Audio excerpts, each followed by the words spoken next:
주의 말씀 의지하여 깊은 곳에 금을 던져 오늘 그가 놀래 우리를 이루시는 것 보라. 주의 말씀 의지하여. 예, 하나님께서 오늘도 우리에게 좋은 날을 허락해 주셨습니다.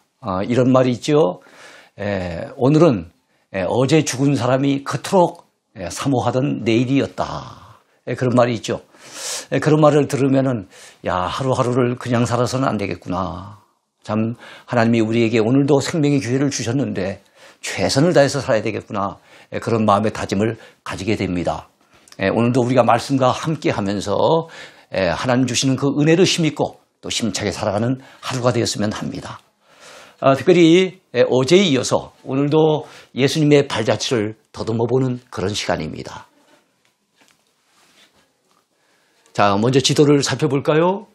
예, 나사렛 예수님께서 자라신 곳이라고 말씀드렸습니다. 나인성, 나사렛에서 조금 내려오다 보면 나인성이 있는데 나인성 과부가 독자가 죽어서 그렇게 슬퍼할 때 울지 말라 위로하시면서 그 죽은 독자를 우리 주님이 다시 살려주셨던 사건이 있었던 나인성. 그리고 예수님께서 사마리아 수가성 여인에게 다가가셔서 영원한 생수의 그 메시지를 전하셨던 수가. 그 다음에 예수님께서 군대 귀신 들린 자를 쫓아내셨던 요단강 건너편, 오늘날의 요르단 지역이죠. 거라사 지방입니다. 거라사. 오늘날은 제라시라고 이름이 불려지고 있는데요. 데가볼리 지역의 대표적인 도시입니다. 거라사와 관련된 또 메시지를 살펴볼 거예요. 그 다음에 더 내려와서 예루살렘 인근에 있는 여리고, 강도 만난 자가 예루살렘에서 여리고로 내려가다가 강도를 만났다고 그러잖아요. 그 당시 예루살렘이 첫 번째 큰 도시였다면 두 번째로 큰 도시가 여리고입니다. 그 다음에 이어서 예수님께서 예루살렘에 오르내리실 때마다 늘 함께 지내시면서 머무셨던 세 남매가 사는 곳, 나사로와 마르다와 마리아가 살았던 곳 베다니. 참으로 따뜻한 가정. 바로 그 가정이 있었던 베다니를 함께 살펴보면서 오늘도 은혜를 나누려고 합니다. 막달라 마리아의 고향, 막달라 지방을 먼저 가보겠습니다. 자, 예수님을 따르던 여인 가운데 막달라 마리아라고 하는 여인이 있었죠. 그 사람의 고향이 막달라입니다. 왜 막달라 마리아였습니까? 막달라 지방 출신의 마리아였다는 거지요. 자, 그다음 막달라란 말을 안 붙여도 될 텐데 구태에 붙인 이유가 무엇입니까? 그 당시에 마리아만 하더라도 참 이름이 많았어요. 마리아뿐만 아닙니다. 야곱도 많았고 요셉도 많았고 요한도 많았고 뭐 이름이 많다 보니까 각각을 갖다 구분하기 위해서는 그 사람이 어느 지역 출신인지 아니면 그 사람이 쌍둥이인지 아닌지 아니면 누구의 아들인지 뭔가 특징을 갖다 하나를 집어넣어야만 구분이 될 수 있었거든요. 그래서 마리아만 하더라도 마리아가 마리아, 그런데 마리아, 어떤 마리아만 하더라도 얼마나 많아요. 예수님의 모친 마리아도 있죠. 나사로의 누이 마리아도 있죠. 마리아가 참 많으니까 또 마가의 어머니 마리아가 있어요. 우리 마가의 다락방이라고 하는 그 오순절에 성령의 충만한 역사가 임했던 그곳이 사실은 마가의 집이 아니고 마가의 어머니 마리아의 집이거든요. 그러니까 참 마리아만 해도 많다 보니 예수님을 따르던 아주 헌신적인 여성 마리아는 그의 고향 이름을 따서 막달라 마리아라 이렇게 불려졌습니다. 자, 막달라는 갈릴리 바다 서편에 위치한 해안 지역이에요. 이곳은 예수님께서 자라신 곳 나사렛에서 혹시 걸어온다면 한 이틀 아니면 좀 길면 사흘 정도 산을 넘어오면 만날 수 있는 갈릴리 지방의 첫 마을, 그것이 바로 막달라라고 볼 수 있습니다. 자, 예수님을 가장 적극적으로 따르던 여인 마리아의 고향이 바로 막달라였어요. 여러분, 예수님을 따르던 제자들만 있었던 것이 아니라 자기들의 소유를 팔아서 예수님을 적극적으로 후원하며 따라다니던 적극적인 헌신의 여성들이 있었던 것을 우리는 잘 압니다. 그 가운데 가장 대표적인 인물이 바로 막달라 마리아입니다. 자, 막달라 마리아는 본래 7 귀신이 들렸었어요. 그러니 뭐 자기 인생을 완전히 빼앗겨버린 거죠. 귀신에 의해서 완전히 빼앗겨버리고 사는 게 아니었죠. 그랬던 막달라 마리아지만 예수님을 만난 이후에 고침을 받습니다. 그리고 새로운 인생을 새 출발하게 된 거예요. 얼마나 기뻤겠습니까? 얼마나 감사했겠습니까? 그러니까 감사한 마음 가지고 주를 위해 헌신했던 겁니다. 같이 지내던 사람들이 있어요. 사람이 누구를 만났느냐는 것이 참 중요한데 막달라 마리아 주변에는 요한나라는 사람도 있었고 또 수산나라는 사람도 있었고 또 이름이 밝혀져 있지 않은 믿음 좋은 여성들이 있어서 그들과 더불어 의기투합해서 어떻게 했습니까? 예수님과 제자들을 섬기기 위해서 자기들의 소유를 팔아서 그걸 가지고서 예수님을 섬기고 제자들을 섬긴 거예요. 우리 예수님은 모든 걸 다 기적으로만 하시지 않았어요. 식사하실 때마다 기적을 베푸셔서 기적적인 방법으로 식사하신 게 아니에요. 특별한 경우 기적을 행하셨지만 일반적인 경우는 누군가 대접하는 그것을 통해서 예수님은 하루하루 잡수시켰거든요. 그런데 그 일을 주로 이 막달라 마리아를 중심으로 하는 헌신적인 여성들이 감당했다는 겁니다. 자, 예수님께서는 부활하신 후에 그 많고 많은 사람들이 있잖아요. 12제자도 있잖아요. 근데 그 가운데 첫 번째 만나주신 사람이 누굽니까? 막달라 마리아예요. 그러니까 막달라 마리아는 부활하신 주님을 목격한 첫 번째 목격자가 되었다. 이렇게 볼 수가 있죠. 참 영광스러운 일입니다. 자, 7 귀신이 나간 자 막달라인이라 하는 마리아와 헤롯의 청지기 구사의 아내 요한나와 수산나와 다른 여러 여자가 함께하여 자기들의 소유로 그들을 섬기더라. 여기서 말씀하는 그들은 예수님과 그 제자들을 얘기하는 거지요. 누가복음 8장에 보면 이 여인들의 아름다운 헌신에 대해서 이렇게 소개하고 있습니다. 자, 이게 막달라 마리아의 고향이었던 막달라입니다. 막달라. 막달라 마리아 기념교회입니다. 자, 두 번째 살펴볼 동네는 수가입니다. 수가. 수가 하면은 작은 동네예요. 수가가 있는 그 큰 동네를 갖다 뭐라고 하는가 하면 사마리아 지방이라고 하는데 사마리아 수가성 여인을 우리 주님이 만나시잖아요. 어디에서요? 우물가에서. 우물가에서 우리 주님이 수가성 여인을 만나주세요. 자, 사마리아 지역의 세겜 근처 동네로서 야곱의 우물이 있었던 곳이 바로 이 수가입니다. 야곱의 우물을 하는 거 보니 야곱 때부터 내려오는 참 오래된 우물이라 볼 수 있겠죠.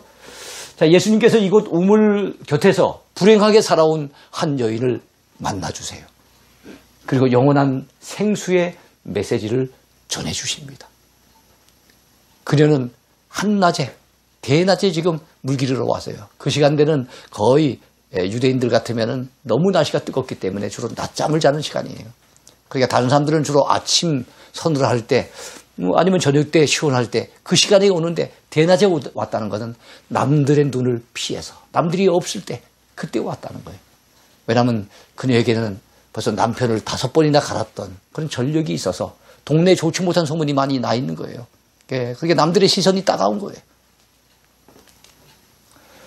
예수께서 대답하여 이르시되 이 물을 마시는 자마다 다시 목마르려니와 내가 주는 물을 마시는 자는 영원히 목마르지 아니하리니 내가 주는 물은 그 속에서 영생하도록 솟아나는 샘물이 되리라. 참 요한복음 4장에 나오는 이 유명한 말씀, 이 메시지를 처음 들은 여인이 바로 이 수가성 우물가의 여인인 거예요. 자, 그런데 조금 전에 바로 남편 5이 있었다는 게 바로 이 수가성 여인과 관련된 거예요. 얼마나 참 그동안에 참 인생을 갖다 힘들게 살아왔는가. 진짜 파란만장한 삶이 아니었겠는가. 이 생각을 해볼 수가 있습니다. 자, 예수님을 만난 사마리아 여인은 물동이를 버려두고 예수님 만나고 예수님의 메시지를 듣고 주님을 만나니까 그 심령이 달라졌어요. 은혜를 받은 거예요. 예수님을 제대로 만난 겁니다.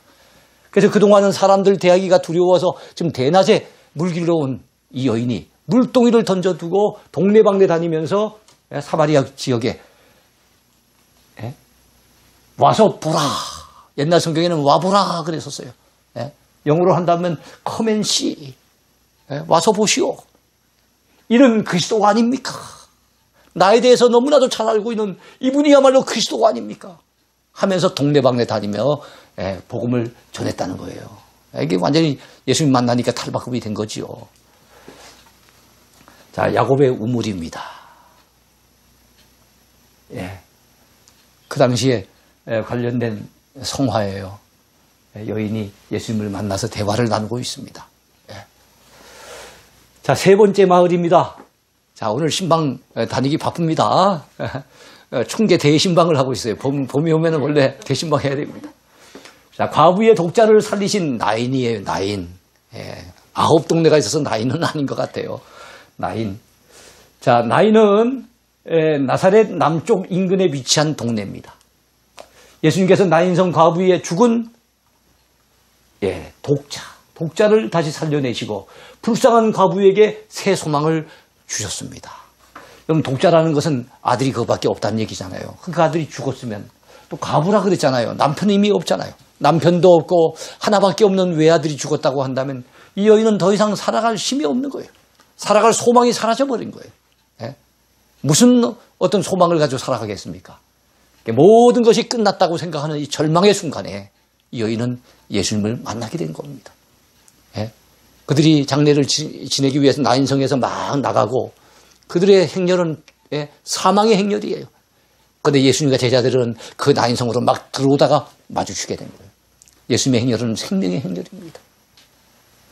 예수님께서는 그들을 잠깐 멈추게 하시고 주께서 과부를 보시고 불쌍히 여기사 울지 말라 이렇게 말씀하셨어요. 울지 말라. 여러분, 안 울 수 있습니까?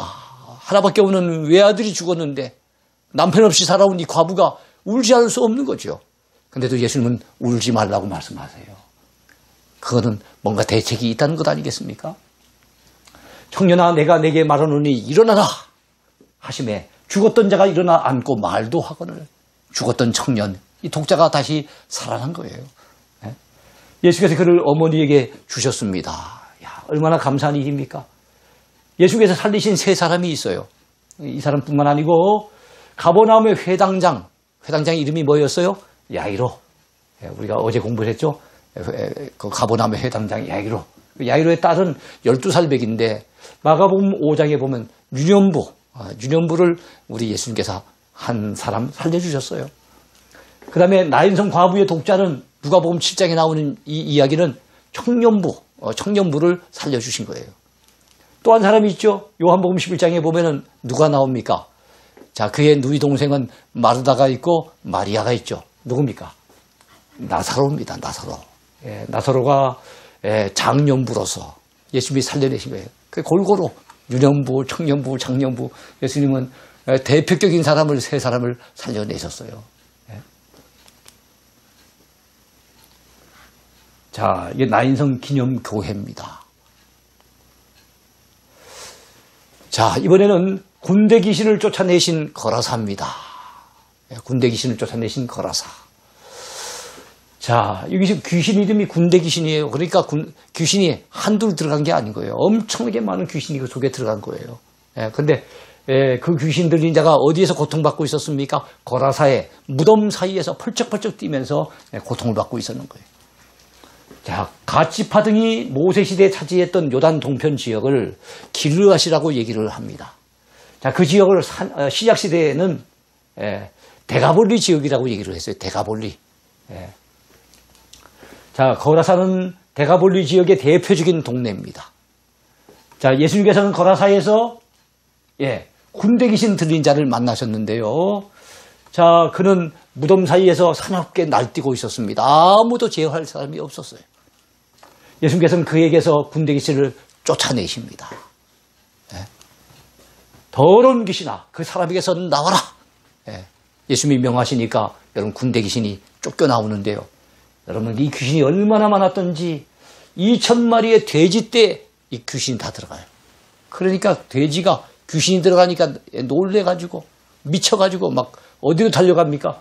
바다로 달려가서 다 빠져서 몰사하게 됩니다.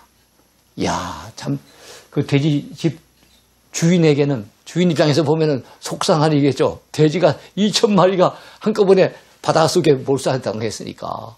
그래서 예수님 보고 떠나가라고 막 그 동네 사람들이 그런 얘기를 해요. 근데 예수님은 2,000마리의 돼지보다 한 사람의 영혼, 한 사람의 생명을 더 귀히 여기신다는 사실을 이 사건을 통해서도 알 수가 있어요. 2,000마리의 돼지를 희생시켜서 가시면서까지도 바로 군대 귀신 들려서 정말 자기 인생을 빼앗겨버리고 잃어버린 한 사람의 영혼을 살려내십니다. 예수께서 그에게 말씀하십니다. 집으로 돌아가 주께서 내게 어떻게 큰 일을 행하셨는지 너를 불쌍히 여기신 것을 내 가족에게 알려라. 그렇게 말씀하셨어요. 자, 이 지역이 바로 거라사 지방인데요. 거라사를 때로는 가다라 지방이라고도 표기를 해요. 가다라. 그래서 마태복음 8장에 보면 그렇게 나왔어요. 그래, 거라사와 가다라는 같은 말인데 이 거라사는 현재 제라시라고 하는 이름으로 불리면서 약 10만여 명의 사람들이 거기에 아직도 많이 살고 있습니다. 그리고 지금 요르단의 성지 순례를 가보면 그 많은 유적들이 남아있는데요. 그 유적들이 가장 그래도 잘 보존되고 볼거리가 많은 데가 제라시입니다. 제라시. 자, 요르단에서 유적이 가장 잘 발굴되고 보존되어 있고요. 서기 8세기에 큰 지진이 이곳에서 있었대요. 도시 전체가 매몰이 되었었는데 지금은 그 매몰된 도시 가운데 20% 정도를 발굴을 해놨다는 거예요. 근데 20% 발굴한 것만 해도 엄청나게 커요. 자, 이탈리아에 보면 폼페이 최후의 날 그런 영화들 있잖아요. 폼페이 역시도 화산 폭발로 인해 갖고 완전히 땅속에 묻혔다가 다시 발굴됐던 도시잖아요. 이 제라시가 지금 그런 식인 거예요. 자, 이 제라시의 유적들입니다.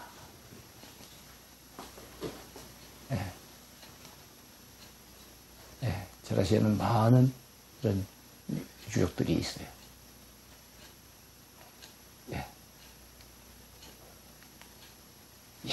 제라시입니다.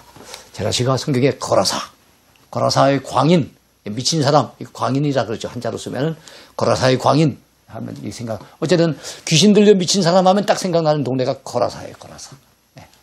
다섯 번째입니다. 베드로의 신앙 고백이 있었던 빌립보 가이사랴. 옛날 성경에는 가이사랴 빌립보 했어요. 성경이 새로 번역이 되면서 빌립보 가이사랴로 이렇게 바뀌었습니다. 빌립보 가이사랴는 로마 황제 가이사와 그 다음에 1세기에 이곳을 건설했던 헤롯 대왕의 셋째 아들이었던 헤롯 빌립 2세의 이름을 따서 그래서 빌립의 이름을 따서 빌립보, 로마 황제 가이사의 이름을 따서 가이사랴.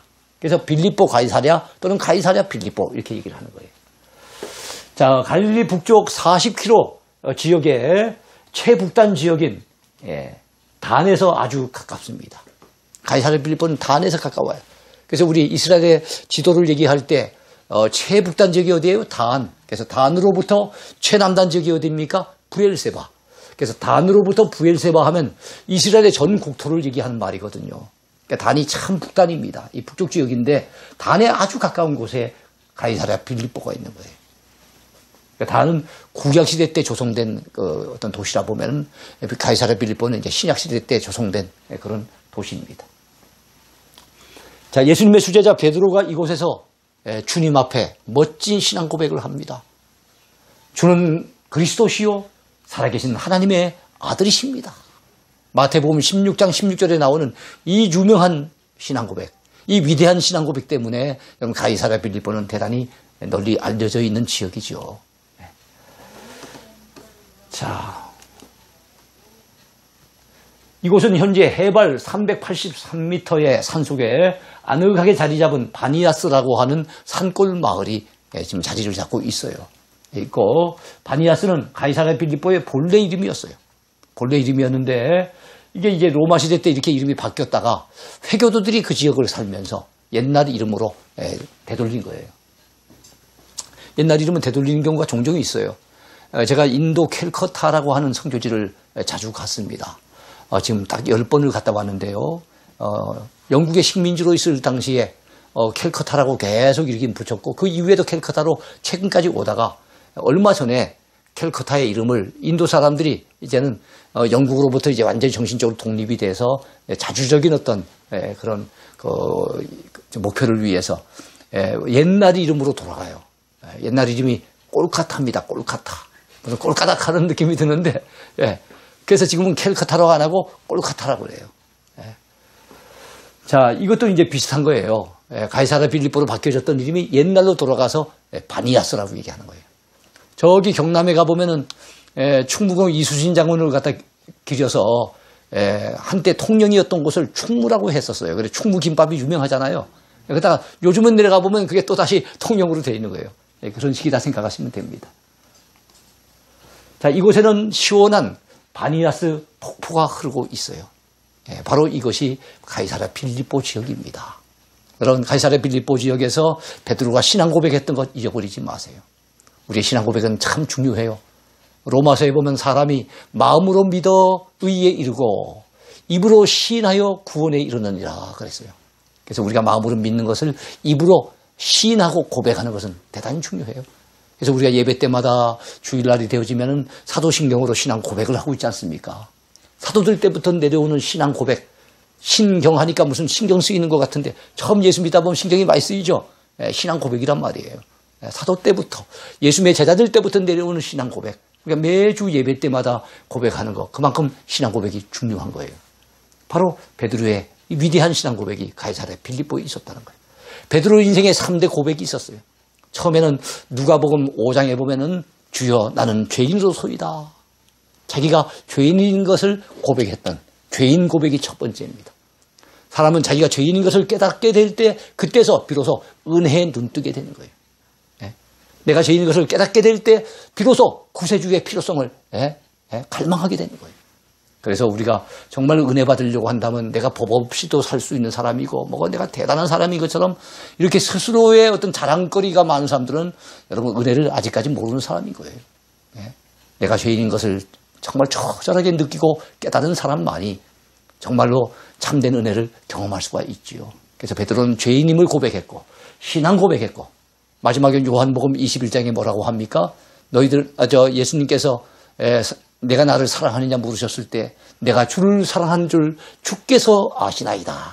이렇게 3번이나 고백하지 않았습니까? 바로 그것은 사랑 고백이에요. 여러분 우리에게도 이런 고백이 있어지게 되길 바랍니다. 자, 헐몬산에서 흘러내리기 시작한 물줄기가 이곳에 와서 이 가이사랴 빌립보 지역에 와서 커다란 폭포를 이루게 됩니다. 자, 바니아스라고 하는 말의 의미는 판의 제단이라고 해서 파는 신의 이름입니다. 판신을 섬기는 제단의 이름에서 파니아스가 왔어요. 그러니까 가이사랴 빌립보는 어떤 뭡니까 황제 이름, 그 당시에 그 지역을 다스리던 사람의 이름에서 왔다면은 이거는 어떤 자기들이 섬기던 신의 이름에서 온 거예요. 자, 이렇게 우상재단이 있었던 곳, 판신을 섬겼던 그 지역에서 우리 주님은 너희들은 나를 누구라고 하느냐라고 물으셨고 그에 대해서 이 베드로는 주는 그리스도시요 살아계신 하나님의 아들이십니다 라고 멋지게 고백을 한 겁니다. 자, 이게 가이사랴 빌립보 지역이에요. 그런데 동굴이 있었어요. 저희들이 직접 가서 찍었던 사진입니다. 자, 이번에 6번째입니다. 세리장 삭개오가 살던 여리고. 어떻게 보면 오늘 강의 중에서 가장 좀 우리 많이 다뤄야 될 부분이 여리고가 아니겠나 생각이 듭니다. 여리고는 예루살렘 동쪽 35km 지점, 사해 북쪽 9km 지점, 요단강 서쪽 8km 지점에 위치해 있습니다. 그러니까 요단강이 내려오다가 거의 그 하류 무렵에 있을 때, 그리고 사해에서 이제 가까운 그곳에 바로 이 여리고가 자리 잡고 있고, 여리고에서 여러분 동쪽으로 가다 보면 모압으로 가는 길로 또 연결되어 있어서 굉장히 교통의 요충지입니다. 이곳에서 요단강을 건너면 바로 이 모압이 나오는 거예요. 그래서 왕의 대로로 연결이 됩니다. 자, 이곳은 일찍부터 교통의 요지로 발달하였죠. 그래서 예수님 당시에는 예루살렘 다음으로 큰 도시였어요. 강도 만난 사람이 예루살렘에서 그 여리고로 내려갈 때 거기 보면 예루살렘에서 여리고로 내려가다가 그랬거든요. 예루살렘은 800m가 넘는 고지대고 여리고는 오히려 해저 마이너스 지대이기 때문에 아주 낮은 지역이잖아요. 마이너스 한 260 정도 되는 이런 지역이니까 당연히 예루살렘에서 여리고로 내려가다가 라고 하는 표현이 맞는 표현이죠. 여리고는 여호수아와 이스라엘 백성들이 요단강을 건너가 정복했던 가나안 땅 최초의 정복지, 최초의 성, 그것이 바로 여리고성입니다. 그때 기생 라합의 가족들만 유일하게 구원을 받았어요. 기생 라합은 말 그대로 믿음의 용기가 있는 사람이었어요. 그리고 믿음의 지혜가 있는 사람이었어요. 내가 지금 어떻게 해야만 나와 우리 가족들이 살아남을 수 있을까? 그랬을 때 하나님이 주신 그 절호의 기회를 놓치지 아니하고 두 정탐꾼을 숨겨주면서 거기다가 이제 모든 것을 걸었죠. 그러면서 우리 가족들을 살려달라고 그 당부를 합니다. 그러나 만약에 발각이 됐다고 한다면은 여러분 어떻게 보면 간첩을 갖다 숨겨준 거니까 정탐꾼을 숨겨준 거니까 발견이 됐다면 대단히 위험한 일 아니겠습니까? 근데도 그 일을 할 수 있었던 것은 믿음의 용기가 있었다는 거예요. 자, 여리고는 세리장 삭개오가 또 유명해요. 삭개오로 인해서 또 유명해진 동네가 여리고입니다. 삭개오가 돌무화과 나무 위에 올라가서 예수님을 내려다보다가 주님을 영접하고 회심했던 동네, 그 동네가 바로 또한 여리고예요. 옛날엔 뽕나무라고 했는데 요즘 새로 바뀐 성경에서는 돌무화과 나무라고 얘기해요. 돌무화과 나무란 접붙이지 않은 야생 무화과 나무를 얘기합니다. 예수님께서는 삭개오의 집에서 오늘 구원이 이 집에 이르렀으니 이 사람도 아브라함의 자손이미로다. 이 선언을 하셨어요. 여러분 어떻게 보면은 여리고라고 하는 곳은 여호수아 시대 때 그것을 무너뜨리고 난 다음에 다시는 이곳에 성을 세우지 마라, 집을 짓지 마라 그러면서 저주했던 곳이에요. 저주했던 곳. 그러니까 여리고는 저주받은 성읍이었고 그 다음에 삭개오의 직업이 뭡니까? 세리장이잖아요. 세리는 그 당시에 사람들로부터 큰 손가락질을 당하던 저주받은 직업이었어요. 저주받은 동네에서 저주받은 직업을 가진 사람도 주님을 영접했더니 그 집에 구원이 이르렀고 그 사람도 아브라함의 자손이라고 하는 인정을 받게 됐다는 거예요. 이 구절은 참 중요해요.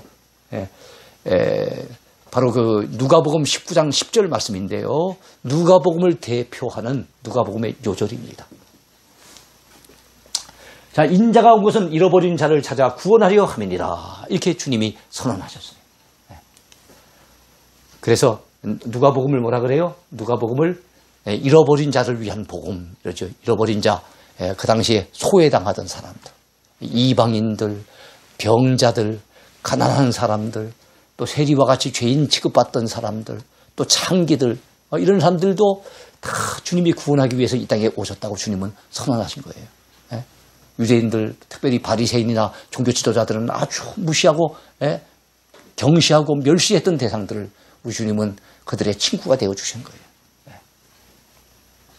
여리고는 구약시대 때 저주받은 성읍이었다고 얘기를 했어요. 자, 특별히 세리는 신약시대 때 저주받은 직업을 가진 사람들이에요.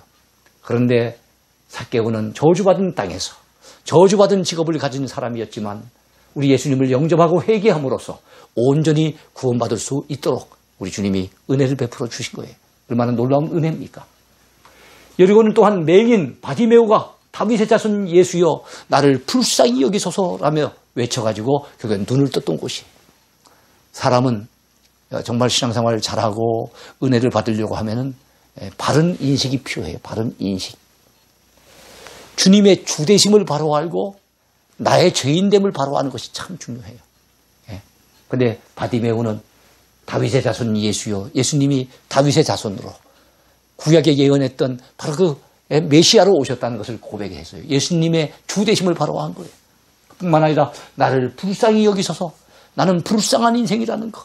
주님의 은혜가 필요한 인생이고 주의 도심의 손길이 정말로 필요한 그런 인생이라는 것을 그는 알고 있었던 거예요. 오늘날 우리도 은혜 받으려고 하면 주님의 주되심을 바로 알아야 되고 나의 연약함과 허물짐, 나의 부족함과 죄악됨을 바로 알게 될 때 우린 주님 앞에 온전히 부르짖을 수 있고 바디메오처럼 우리의 문제를 해결받을 수 있는 것입니다. 자, 그는 예수님께 주여 보기를 원하나이다 라고 아주 참 근원적인 소원을 아랬어요. 앞을 안 보는 사람에게 한 푼 줍시오, 한 푼 주는 게 중요한 게 아니에요. 그죠? 그에게 좋은 옷 하나, 외투 하나 걸쳐주었다고 그것 때문에 고마워할 일은 아닙니다. 따뜻한 밥 한 그릇 줬다고 그것 때문에 물론 그것도 고맙지만 그것보다는 이 사람에게 정말로 필요한 것은 뭡니까? 보는 거예요. 보는 거. 내가 내게 무엇을 해주기를 원하느냐 주님이 물으셨을 때 주여 보기를 원하나이다. 이렇게 자기 소원을 아뢰었던 사람 바디메오예요. 디메오의 아들 바디메오 그랬어요. 바라는 말은 아들이란 뜻이 있습니다. 디메오의 아들 바디메오. 누가복음 10장에 등장하는 선한 사마리아인의 비유에도 보면 여리고가 등장해요. 바로 예루살렘에서 여리고로 내려가다가 강도를 만난다는 거예요. 그런데 선한 사마리아 사람이 그 강도 만난 이웃을 도와주는 얘기가 등장하면서 바로 여리고에 대한 언급이 나오고 있습니다. 선한 사마리아인의 도움으로 그는 결국 살아나게 됐죠. 자, 여리고는 또한 종려의 도시라고 일컬어집니다. 종려의 도시. 그래서 종려나무, 대추 야자나무가 엄청 많은 곳이에요. 네. 자, 여기는 종려나무는 아니죠. 예. 돌무화과 나무. 예. 뭐 일명 뽕나무라고 얘기를 하죠. 예. 삭개오. 사람들마다 이게 삭개오가 올라갔던 뽕나무입니까? 특별히 한국 사람들이 그걸 잘 묻는데요. 예. 한국 사람들은 파고드는 뭐 기질이 있어가지고. 여러분, 근데 이런 나무는 2000년씩 가는 나무가 있을 수 없답니다. 예. 한 500년 된 나무라고 가이드를 얘기하더라고요. 500년 된 것도 굉장한 거죠. 예. 다만, 뭡니까? 삭개오가 올라갔던 나무와 같은 종의 나무라는 거예요. 예. 엘리사가 고쳐준 샘물. 예, 샘물 이야기가 나오는데요. 자, 여러분. 예, 잠깐만요.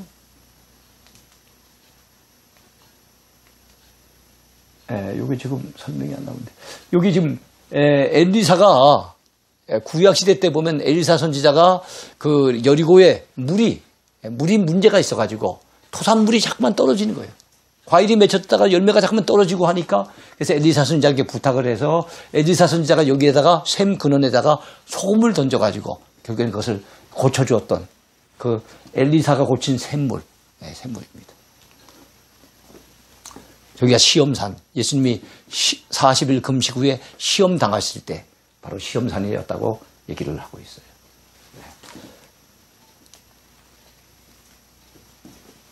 예, 석류주스입니다. 예, 낙타. 자, 가나안 여자의 딸을 고쳐주신 두로와 시돈을 한번 살펴보겠습니다. 15장에 나오는데요. 예, 마태복음 15장에 나옵니다. 가나안 여자의 딸을 고쳐주신 두로와 시돈. 두로와 시돈 지방이라고 예수님이 그 성경이 얘기하고 있어요. 거기에 들어가셔서 예수님이 한 여자를 만나는데 그 여자를 성경은 가나안 여자라고 언급을 하고 있습니다. 자, 두로와 시돈은 가나안 땅 서북쪽 지중해 해변에 있는 거예요. 가나안 땅의 북쪽이면서 서쪽이에요. 그러니까 지중해 쪽입니다. 거기에 위치한 지역인데 요즘으로 한다면 뭐가 됩니까? 그것은 바로 레바논이라고 한 지역이에요. 레바논. 그래서 레바논에는 백향목이 유명하거든요. 그래서 옛날에 솔로몬 왕이 성전을 건축할 당시에 두로왕 히람이라고 하는 사람이 있어요. 히람이 적극적으로 이 백향목을 갖다가 공수해주면서 도와줬던 바로 그곳입니다. 또 시돈은 아하방의 악한 왕비였던 이세벨의 고국인 나라이기도 해요. 그래서 두로와 시돈은 맞붙어 있는 나라인데 이 두 나라가 지금 합쳐져서 신약에서는 베니게라 그랬어요. 베니게란 말은 페니키아라는 말이고 현재는 레바논이라고 얘기를 합니다. 자, 신약시대 때 뭐라고 얘기했다고요? 베니게, 페니키아. 페니키아 하면 뭐가 또 유명합니까? 영어 알파벳. 영어 알파벳은 아니겠죠. 알파벳을 최초로 개발했던 그런 나라예요. 왜냐하면 바닷가에 사니까 무역을 통해서 주로 돈을 벌었어요. 무역을 통해서 부강해졌어요. 무역을 통해서 부를 축적했어요. 그 무역을 하려고 한다면 말이 잘 통해야 되고 글이 잘 통해야 되죠. 그러다 보니까 알파벳의 필요성을 느껴가지고 알파벳을 일찍부터 개발했던 나라. 그 나라가 바로 페니키아입니다. 그것이 신약성경에는 베니게로 나왔고 이게 구약으로 갖다 올라가게 된다면 시돈과 두로와 시돈이 되는 거예요. 그리고 오늘날 그게 뭐가 된다고요? 오늘날은 바로 레바논입니다. 레바논. 자, 페니키아가 아프리카 북부에 건설한 도시국가 카르타고라고 하는 도시국가가 있어요. 그 당시 유명한 장군 한니발이라고 한 장군이 있는데요. 이 장군을 앞세워서 한때 로마를 위협했는데 로마가 무너지기 직전까지 로마가 위협을 당할 정도로 카르타고가 굉장히 한때는 강했었어요. 그게 어디서 했던 겁니까? 바로 페니키아에서 해외에다가 건설한 큰 도시가 그렇게 부강해진 거예요. 자, 두로와 시돈, 이 페니키아는 현재는 레바논이라고 하는 나라도 존속을 하고 있고 수도가 베이루트입니다. 베이루트. 원래는 기독교 중심의 나라였는데 또 회교도들이 많이 이미 들어와가지고 이제는 기독교와 회교도가 끊임없이 이제 분쟁을 일으키는 바로 그런 곳이에요. 그 충돌이 얼마나 잦은지 몰라요. 자, 예수님께서는 이곳 두로와 시돈 지방에 들어가셔서 전도하시던 중에 가나안 여자 한 사람을 만나게 되십니다. 자, 그 여인은 예수님의 소문을 듣고 왔어요. 소문이라고 하는 건 중요해요. 왜냐하면 믿음은 들음에서 나며 들음은 그리스도의 말씀으로 말미암는다 그랬죠. 듣는다는 거. 소문도 결국엔 듣잖아요. 다른 소문이야 크게 유익하지 않지만 예수님과 관련된 소문은 듣는다는 것은 그에게는 엄청난 복입니다. 생명입니다. 그 소문을 듣고 예수님의 발 아래 와서 엎드립니다. 그러면서 뭐라고 외칩니까? 주 다윗의 자손이여 나를 불쌍히 여기소서. 내 딸이 흉악하게 귀신 들렸나이다. 이렇게 간구하는 거예요. 예수님께서는 나는 이스라엘 집에 잃어버린 양 외에는 다른 데로 보내심을 받지 아니하였다고 말씀하세요. 이 여인에게 즉각 고쳐주신 것이 아니라 상당히 섭섭한 말씀을 하시는 거예요. 이스라엘 집에 잃어버린 양에게는 양 외에는 내가 다른 데로 보냄을 받지 않았다. 이 말은 너희들과 같은 이방 여인에게는 내가 신경 쓸 겨를이 없다. 뭐 이런 어떤 의미도도 해석이 되잖아요. 얼마나 섭섭하겠습니까? 또 자녀의 떡을 취하여 개들에게 던짐이 마땅하지 아니하도다. 이 자녀는 이스라엘 백성들인 거고 그래서 개들은 바로 그 가난한 여자같이 이방 사람들을 얘기하는 거예요. 야, 이렇게 말씀하니까 상당히 시험들만 하죠. 속이 상해갖고 그래 짜증을 내면서 막 그냥 완전히 고개를 돌려서 돌아갈 수도 있는데 그녀는 끈질기게 매달립니다. 예수님의 그 시험에 그녀는 합격이 되는 거예요. 뭐라고 그럽니까? 주여 올소이다마는, 이 말은 주여 우리를 개 취급해도 할 말이 없습니다. 올소이다마는 개들도 제 주인의 상에서 떨어지는 부스러기를 먹나이다. 부스러기 은혜라도 줬사오니 우리에게 허락해달라고, 내게 은총을 베풀어 달라고 매달리고 있는 한 여인의 간구. 우리 주님은 기쁘게 여기셨어요. 그래서 여자여 내 믿음이 크도다. 내 소원대로 되리라. 이렇게 말씀하시면서 여인의 딸을 회복시켜 주신 거예요. 이것이 바로 두로와 시돈 지방에서 있었던, 오늘날의 레바논 지역에서 있었던 일이에요. 자, 오늘 강의는 여기까지입니다.